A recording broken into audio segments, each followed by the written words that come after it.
I'm going to sound like a broken record again, but you guessed it. It was hot again yesterday. 91 degrees was that high in Springfield. We hit 90 in Clinton. Cooler 80s were to the east because we did tap into some cloud cover that was associated with the moisture from what was left of Alberto. But again, that high of 91 in Springfield broke another record. 90 degrees was the previous record from 2012. That's the fourth 90-degree day in a row, the third day that we broke a record high. The month is running over 8.5 degrees warm. That is incredibly large for an average, because when we talk about monthly temperatures, we're averaging every day in the month.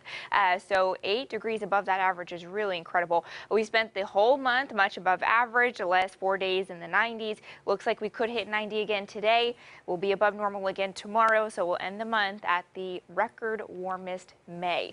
This morning, we're starting out kind of sandwiched between two systems. We still got what's left of tropical depression Alberto to the east, now spinning over the tip of Kentucky there, and then to our west, we've got this upper level low that's pushing some showers and storms into the area. But look at how much it has decayed as it's gotten into the Ozarks. It held its stuff together in Kansas and Oklahoma, and it's really dying down as it gets into Missouri and Arkansas.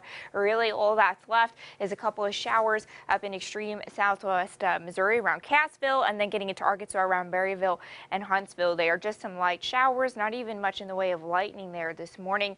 You can really see that dying trend here on the radar. The reason is because we don't have any juice for it to work with. Little to no instability this morning, so it doesn't really have any food to feed on as it heads through the area. So we'll keep a couple of storm chances this morning. I think by 10 o'clock we're pretty much done, and then we stay isolated as we head through the afternoon. Tonight, a very similar scenario. We'll have another upper level low move through. We'll spend most of the night quiet. Some storms fire up well after midnight to the west and then arrive into the Ozarks by sunrise. We could have a damaging wind threat with that by tomorrow morning if it keeps itself together. And then in the afternoon, a marginal risk for an isolated wind and hail threat as we head through the afternoon. Pretty much a low end severe threat, but not zero, mainly for the threat for 60-mile-per-hour winds and possibly quarter-size hail.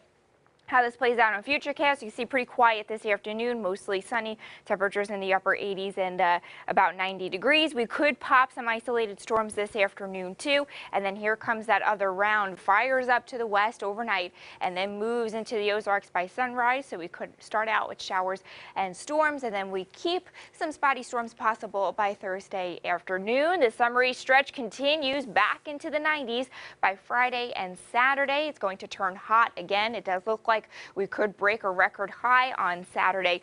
The records are starting to turn a little bit warmer, so I don't think we'll do it today or tomorrow, but by Saturday we could break another record. Things to remember: stay cool and hydrated, check the pets and elderly in this extreme heat. 90 degrees today, mostly sunny, a few storms possible. 70 overnight, some storms by sunrise again, and then warm and humid with a few storms possible in the afternoon on Thursday. Friday turns hot again with a high of 92.